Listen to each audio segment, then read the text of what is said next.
Ruth Camlin, a very good afternoon to you. Lovely to talk to you. Hi Vincent, yeah, lovely to talk to you too. Ruth, we came across your music quite recently, and then upon digging a little deeper, we discovered that there's quite a story behind the songs and indeed your musical journey in general. Tell us a little bit about yourself. Yeah, well, I've played the piano for years, since I was 6 years old, and we've been doing music in our family from when we were quite young. And, you know, I never particularly liked it at the start, and I dreaded my piano lessons and all of that, but thanks to my parents I stuck at it. And there was a stage in my life, I'd say I was about 12 or 13, when I felt like I started to turn a corner and began to just play worship myself and realised that it was something that I actually loved. But it took years of, I guess, just putting a lot of work in and practice and going through all of that to turn a corner and then begin to learn about worship and play worship in church as well. And where was church for you in those days? So then I was going to Swords Baptist Church, so I was part of the worship team there and played the piano for a couple of years. It was a really significant time because I felt like I learned about encountering God through worship. I learned about what God wanted to do in people and through people as we worship together as a group, and it was a real learning time in my life. Yeah. When were you involved with Swords Baptist Church? How long ago was that? Would have been, probably 30 years ago, Oh, wow. 20 years ago when I started going there. I was in my teens, and then that brought me up to my journey away overseas. So I was there, I think, for about 8 years. And in those days, of course, they didn't have the sumptuous surroundings of the React Centre. No. We used to come in and set up every week, get all the equipment set up, and but there were good years, and we always had fun as a worship team as well. Was that a big congregation? I'd say there was about 100 at the time, probably a bit smaller before I started going there, and it's grown over the years. But there was always a great sense of fellowship and everybody taking part in the worship, which I loved, and I still kind of hang on to that today because I think it's about the body, it's about the people. Right. Yeah. Well, just looking at your phone number here, that is a County Louth telephone number, but that's right. That's not a County Louth accent. No, it's not. No. It's not. No, so I grew up in Donabate in Dublin, and I'd only recently moved to Dundalk when I got married. My husband's actually from the north, Right. And we moved here. It wasn't a place we thought we'd end up living, but here we are in Dundalk. Right. Yeah. So after spending some time with the Swords Baptist Church, you headed overseas. There's a Hillsong connection, isn't there? That's right, yeah. Tell me about those days. Yeah, so from when I was quite young, I started listening to Hillsong worship, and there was always something about it that I guess caught my attention, but I felt like I began to be able to encounter God in a really deep way as I listened to the worship, and then I began to enter into worship myself. And as years passed, all I can describe it as a desire that grew inside me to go to Australia. And at the beginning it was just to visit and to see the church, but then after some time God put on my heart to actually go to Bible college there and study worship. And what was that like? Oh, it was amazing. Yeah, but I guess I went out with a kind of an idea in my head of what it would be like, and then God blew my mind, and it was far more than I expected, especially in my own personal journey with God. Yeah. And whereabouts in Australia was that? So it's in Sydney. Yeah. So was that your first time abroad? It was the first time, living overseas, for 2 years. And tell me about that time. Were you homesick? I was for the first week, and then, and then I once I started getting to know people, and everybody else had come from other places in the world, and I think they said there were 60 different nationalities there. Wow. So everyone was in the same boat, and, we're all homesick together at the beginning, but then we all kind of grew close. Yeah. And, it was just an amazing time. Well, how amazing was it? What was it like to be part of this huge, mega juggernaut of a church? Yeah, because it's different from what I was used to. I remember the first week there, I actually arrived for the annual conference, and I remember walking into the big auditorium. It seats about 20,000 people, and I remember sitting down, and I just, I get emotional thinking about it actually, but I remember sitting down and just starting to cry, and whatever the message was about, it was just about God's plans and what he wanted to do in people's lives, even if they've been through stuff, that he always promised to complete his work. And I remember that really just hit home. And I remember going out of that auditorium, and it wasn't just the worship, which, what everyone talks about. It was just something God was doing in that place, and I felt like I was a part of it for that time. Right. And what is the process? Do you have to audition? So going to college, you fill in a lot of application forms, but basically it's not, you have to have a heart, I guess, for worship. That was the main thing, but we're taught different instruments, and you could choose what you wanted to do. You wanted to develop vocals, you'd sing in the choir. So I did that for a little while.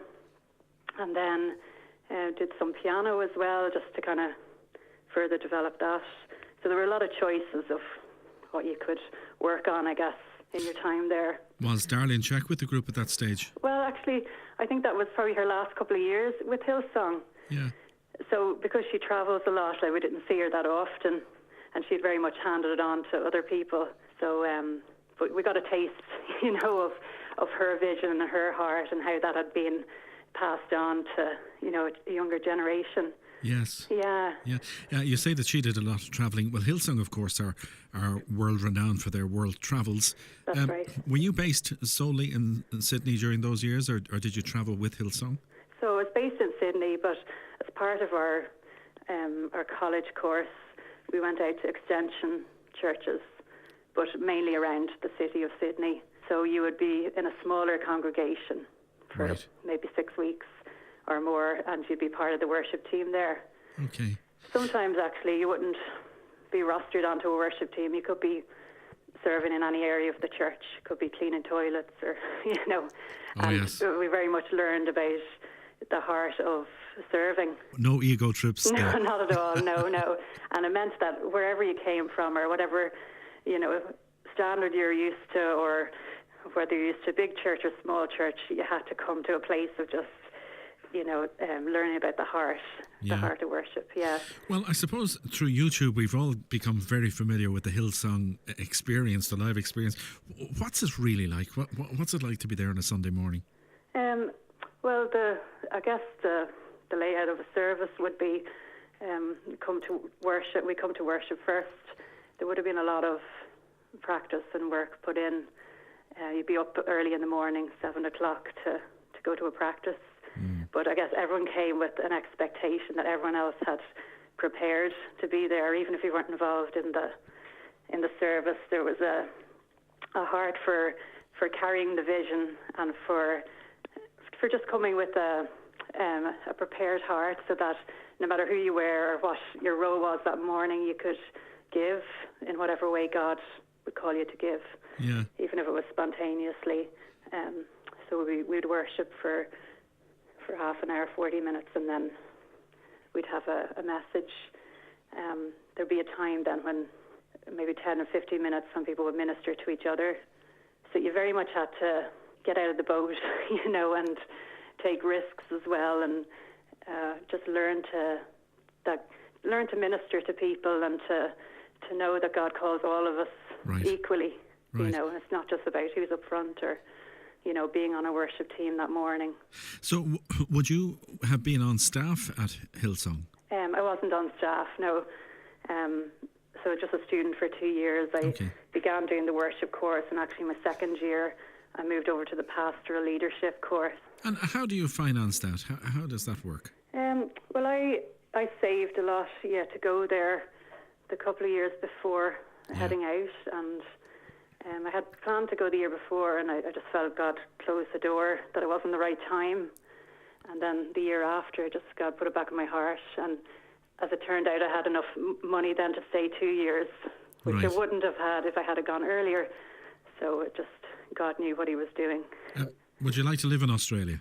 At the time, I thought, I could live here. But then it's funny, after about, I'd say a year and a half, I just felt in my heart to come back to Ireland. And God started to put Ireland back in my heart. Okay. So it wasn't like something big happened or God spoke to me, I had a dream, I had to go back to Ireland. It's just a desire that grew. We're going to talk about your return to Ireland very, very soon. But your songwriting, you were obviously writing songs when you were with the Swords Baptist Church. Yeah. Yeah. Did you think that your songwriting skills were kind of honed and perfected while you were with Hillsong? Yeah, I think so. Probably through different classes we did there on writing. Yeah. But I think that, probably, not even when I came home from Australia, but even just the last couple of years, I feel like God has developed that more. Right. And it's been through a time, through, I guess, a difficult season when God developed that, which is interesting. I was a primary school teacher and I became ill, so I had to leave my full-time job. And in that time, you know, God actually started to work in me through my own times of worship, and I began to write more probably than I'd ever written before through that experience. Yes. And God taught me a lot about how He wanted to do things through the worship, and how He bring healing to me even through my own personal worship, which was an interesting journey, because I just realized the power of worship more than I had before. Right. I realized that God, through what He puts in us, I think is sometimes key in a difficult season, that He uses the gifts that He puts in us to almost like bring us out to a place of victory in the middle of a difficult time. Yeah. Well, there's absolutely no doubt, just listening to your music, and we're going to play one of your songs very shortly. Okay. There's a lovely presence in your songs. It really is you, your piano, and the Lord, isn't it? Yeah. I've played, I guess, with other people before, but sometimes I feel that God has more called me to keep it simple. Right. Yeah. So, and to minister to people, I guess, through worship, and allow people to encounter Him through that time, and to enter into a place of deep worship and refreshing worship where, you know, people can really connect with God. Well, look, why don't we take a listen to one of those songs now? Your Presence Is Here is one of the songs that really struck me.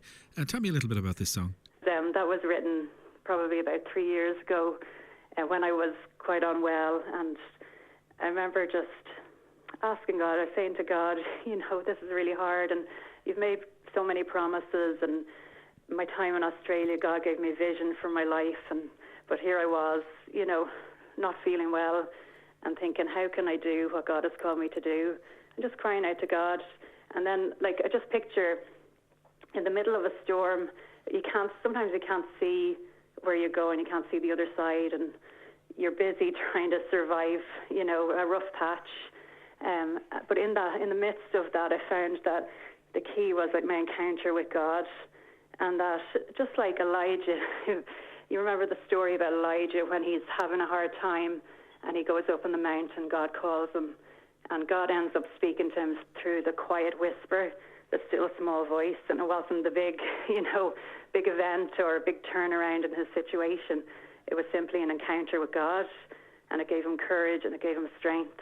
And it was the same for me. I felt like my encounter with God in that time actually drew me out of that place to a place of faith and new hope, a place of where I could see that God was bringing me to another side. So that's basically the story behind that song.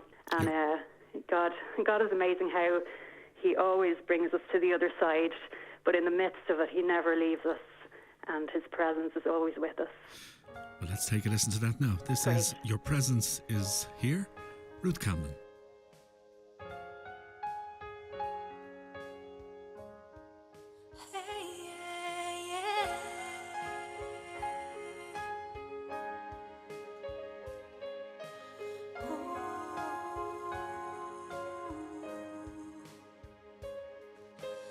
I can feel you, even in the midst of the storm.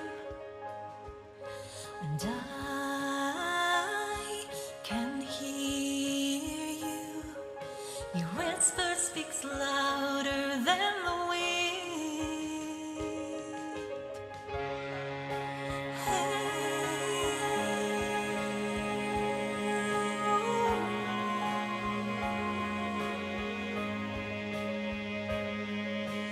And I can see standing enthroned above the flood, and the sound of your whisper creates a path through the sea.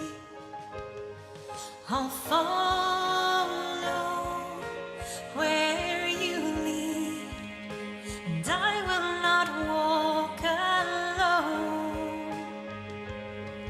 I'll trust in your word that sheds light on my path. You are here, your presence is here. I can see you. You're making a way through the storm. Your presence is here, and I can feel your love washing over me.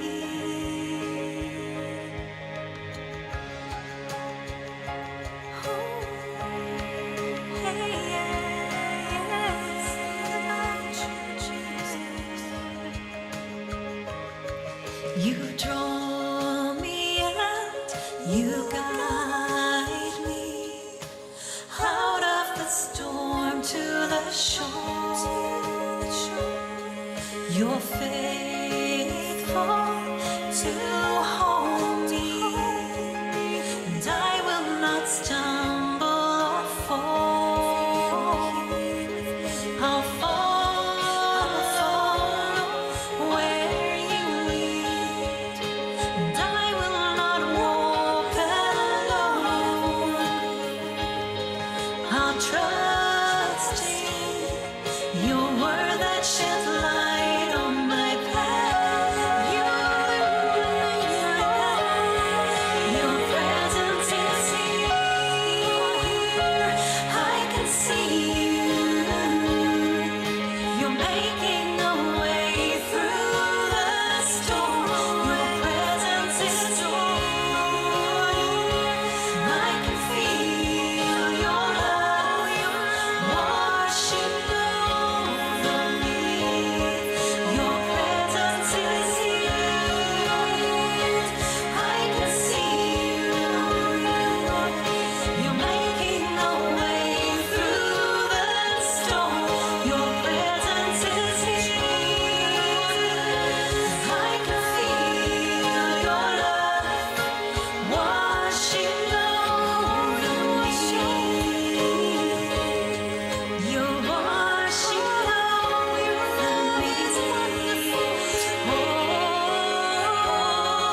see you.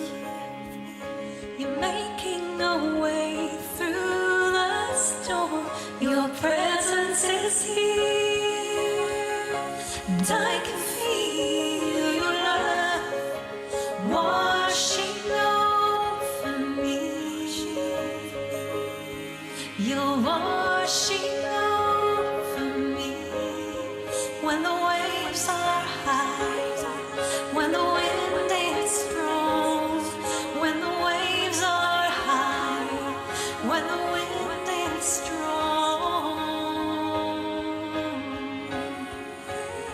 You never leave me. Oh,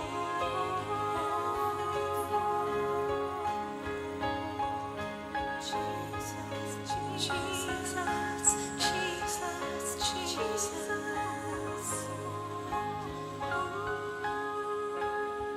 My Savior. Oh, how beautiful are you, Lord. Ruth, that's a very beautiful, peaceful and calm and reflective song. Your presence is here. Tell me about your illness. You came back to Ireland. How long were you back before you fell sick? So I was back probably about 5-6 years. I was teaching, as I mentioned, and just started to just develop chronic fatigue, and it became very difficult just to carry out my daily job, which I loved. I loved working with the kids, and at the same time I developed an eye condition as well that affected my vision. Right. So when I came out of my full-time work, now, to be honest, it was a relief, because I felt like it was a struggle for so long with my energy levels and all of that. But in that time, I realised that it was a battle, but that God was going to take me through, because, as I mentioned before, like anything God promises us in our lives, He will do it. He will complete it. So whatever storms or battles we face, we know, okay, remember what God has said to me, and that's where I'm going, no matter what I'm going through now. And it helps us to keep our eyes focused when things are difficult. And did you have medical treatment for this? The thing was that a lot of my tests would come back normal, which Right. was in some ways Frustrating. It was good but frustrating, because it was hard to get to the bottom of it. And with my eye condition, I've struggled with that for a couple of years now. But I have also seen God improve that recently, and even in small ways. And I do believe God's hand is on me. Right. And I do believe that He's still continuing to work. And it's amazing how He can cause us to bear fruit even in seasons of, where we think we can't, or we think we've our progress is not as good as it should be. Sure. But it's amazing how God still works through And all of that. how are your energy levels today? So my energy levels are okay, yeah, today. So some days are good and some days are bad. I'd say this particular season, it's not so bad, which is great. Right. And I do take the time to work on the music, and as I mentioned, like it actually, sometimes when I have a bad headache or I'm not feeling very well, I sit down at the piano, and often God will really refresh me through worship. And I think that His presence always changes us and always empowers us when we feel weak. Of course, you have to mind yourself. You've got a new arrival on the way. That's right, yeah, Yes. yeah. Very exciting, yeah. In April, we're expecting our first baby. Ah, fantastic. Yeah. Yes, yeah. So it's a great season as well. And do you know if it's a boy or a girl? We do. We found out, but yeah, we're going to keep it to ourselves. Ah, that's yeah, good. it'll be a That's good. surprise for everyone else. Yeah, there's always this debate, isn't it? Should you know Yeah. or should you not know? Exactly. Did you make that decision? Yeah, we did, yeah. That's good. And how has the pregnancy been going? Are you well? It's been going great, yeah, thank God, because first trimester now, you expect to be sick, but I actually wasn't sick at all, which has been brilliant. And so everything's going well, and the baby's Oh, well, thank God healthy. for that. Listen, let's have another piece of music from you. Faithful Hands. Tell me about this song. I wrote the song actually years ago for a friend's wedding, right before my time in Australia. It was one of the first songs I wrote. I wrote it for my friend, and the theme was to be about God's faithfulness in every season. But it's based on Psalm 139, and in particular, verse 16 that says, "All the days ordained for me were written in your book before one of them came to be." And I just had the picture of how with different season changes in our lives, how God has already written about that before we were born, and how he sees the changes in seasons, and he delights in the amazing events that happen in our lives in those times, how he plans and how he perfects and how he's right there in the middle, just delighting over those times in our lives. Well, let's have a listen to that now. This is Faithful Hands, once again from Ruth Camlin.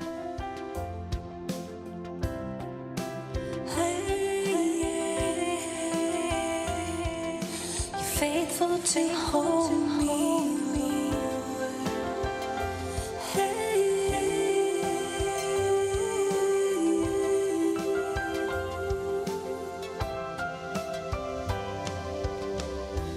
long before the world was formed, before the dawn of time.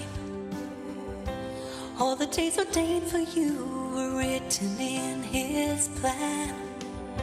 You were set apart for him, and your life was in his hands.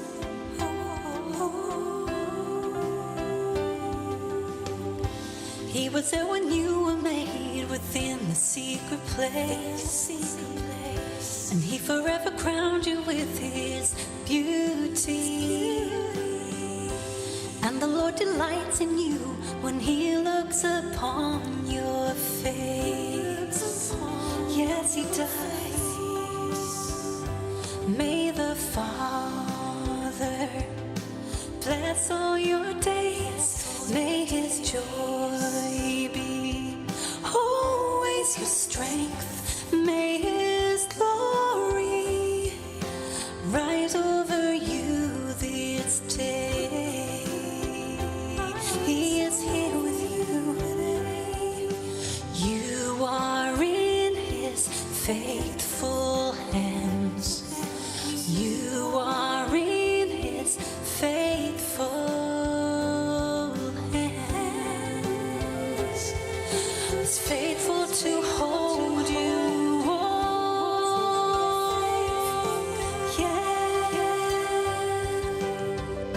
And he has made a path for you. He goes before you now. And his word will be your lamp, the anchor for your soul. And even in the valleys low, are walking by peaceful streets. You'll be everything you need.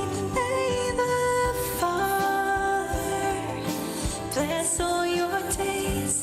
May his joy be always your strength. May his glory rise over you this day.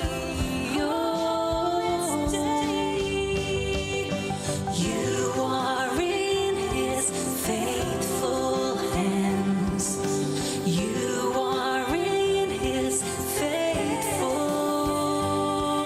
hands. And all along the path of life, as we faithful, his right hand holds you still. He is faithful. He is faithful. May the Father bless all your days.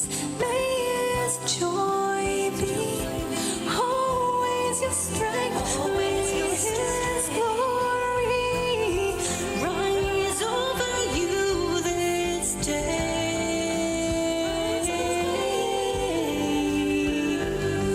You are in his faithful hands.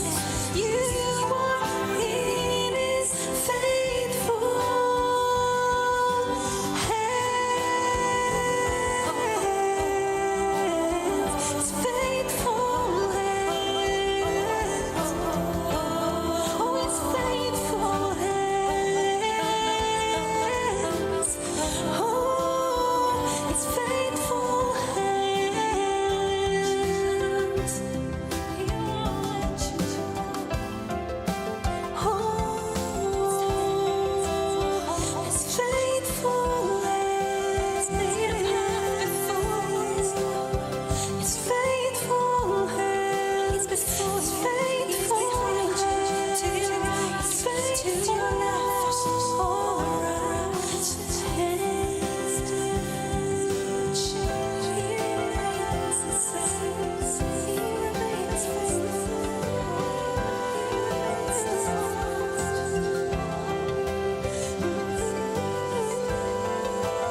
That's a very beautiful song, Ruth, Faithful Hands.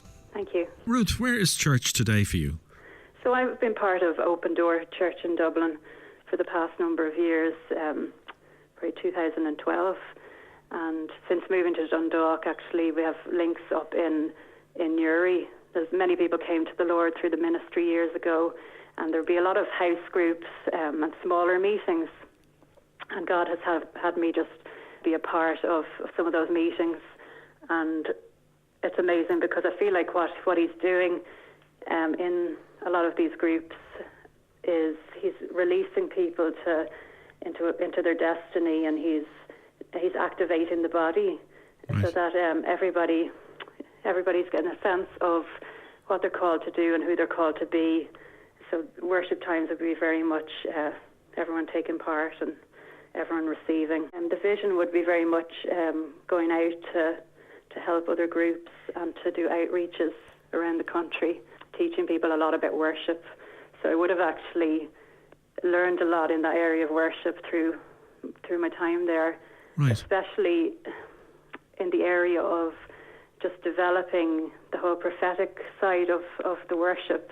The way I describe that is when I moved there, I remember God speaking to me one day. I would have been always, one to practice and get everything perfect before a meeting. And I remember God saying to me, sometimes there'll be a time where it's spontaneous and you follow my Holy Spirit and you listen to me in the moment, because I want to touch people with something fresh in the moment. So I'm all for preparation, but God was teaching me, be open to what he wants to do in the moment. So he began to teach me how to minister to people spontaneously, and to I guess discern where people were at in a meeting, if they were hurting, that they needed to be ministered to into those specific areas so that they would be comforted and healed. So it was very much another time of just stepping out of the boat into a new area of, okay, sometimes just what I've practiced at home and prepared is not enough for right now. And it's just really relying on him for his guidance. And are you pastoring at that church? No, I'm not. No. So just mainly being part of the worship and the teaching team. Yeah, this is a question that I very often ask artists who are attending church. Do you get an opportunity to be fed as well? I know, like years ago, I used to be, just going all the time, involved most weeks, and then actually, I don't think it's healthy for anybody, even if you're in a small congregation where it's difficult to get a break. I think it's really important that we teach other people how to worship and how to lead worship, so that anyone who has a heart for worship, if you come into a meeting and somebody's not there, or that people can actually come up front and lead people in worship.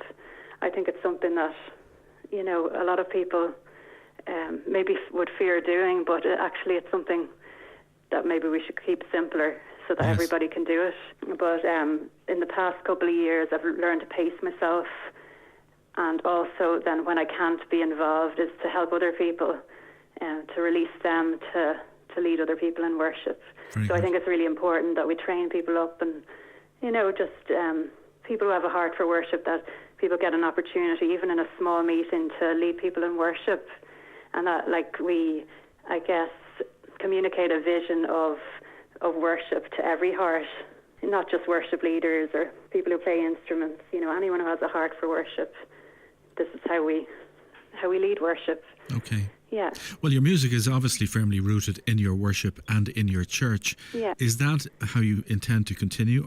So I would like to, continue to write, and at the moment, I'm looking to record more professionally. I've actually spent 2 years teaching myself some recording stuff at home, but I'd like to go to the studio, so I'm looking into that at the moment. So I feel like in this season I'll focus on that, and then kind of use what I've written, finish songs that are nearly finished, record them, and then begin to write some fresh songs. So it's really kind of like reading the season and focusing on even just one particular thing that I feel is for this time. Very good. So you can expect an EP or an LP very soon. Yeah, exactly, yeah. And it would probably be quite simple, but that's what I feel to do at the moment. Very good. Well, listen, we're going to go out with another one of your songs. Yeah. This one is Your Amazing Grace. Can you tell me a little bit about this one? Yeah, quite similar to Your Presence is Here, actually. I recorded a little video on YouTube about this song as well, and I just told how story of one day when I was not well and I was lying down in bed, and I just, had one of those prayer times of God, like, God help me. How am I meant to get up, and how am I meant to do what I'm called to do? And I was just frustrated. I called out to God in that place of weakness, and I felt like it wasn't like suddenly something changed in my life, but suddenly hope began to rise, and I felt God's grace come on me in such a powerful way. And he spoke to me and said, and my grace means that I equip you for everything I've called you to do. It's an empowering, grace is an empowerment to be who we're called to be and do what we're called to do. And I felt that in that place of weakness, God just raised me up to a place of strength and a place of being able to believe again and being able to hope. And Jesus himself is the author and perfecter of our faith. So we can't even, our faith isn't from ourselves, it's from him. And when we need faith, we call out to him. And I feel that in moments of weakness, when we call out to him, he can bring us hope and he can give us strength that we didn't have before. And so in that time of frustration, he moved me from a place of frustration where I remember actually just taking I had a sheet stuck up on the wall, promises from God and vision that I had written, and I was so frustrated that I tore it up and I threw it on the ground. And I thought, like, I can't see this come to pass. I feel too weak to do what I'm called to do. And then as God began to restore my hope and my faith, then and pick up the pieces of his promises and put them back together again, and then I could get up and say, I can believe again. So this is the song that I wrote around the same time as Your Presence is Here, on a similar theme of grace. Well, Ruth Camlin, it's been a pleasure to talk to you. It's been great to talk to you, and thank you for the opportunity. You mind yourself, won't you? I will. And we look forward to hearing great things from you in the future. Thank you so much. So this is Your Amazing Grace from Ruth Camlin.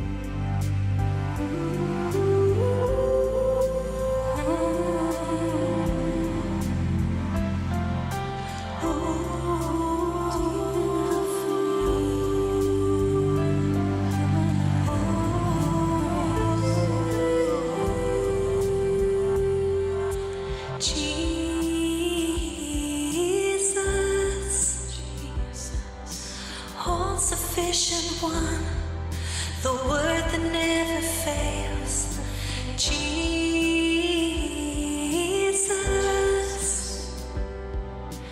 all your ways are good and your promises remain.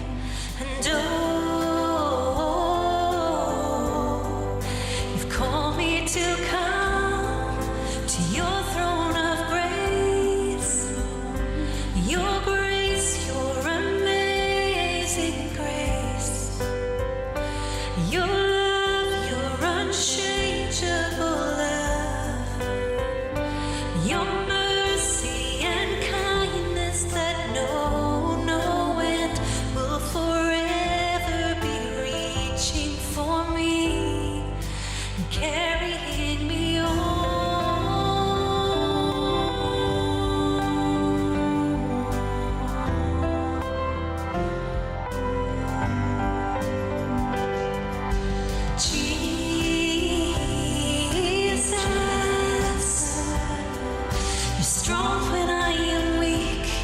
You're my all-sufficient King, Jesus.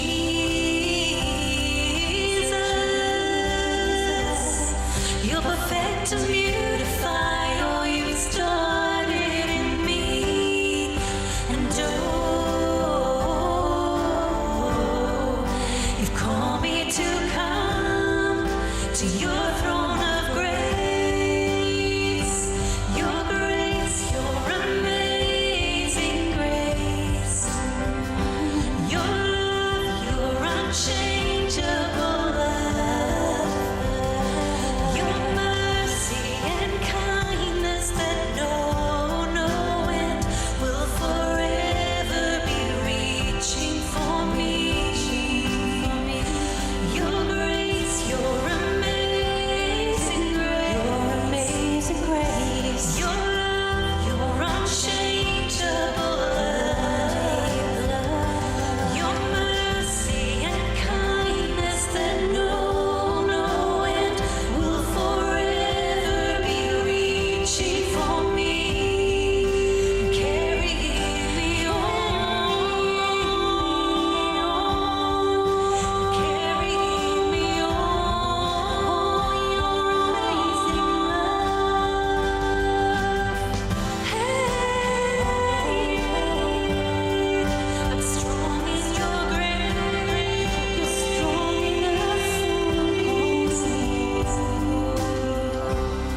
and your love is deep enough for me, and your arms are wide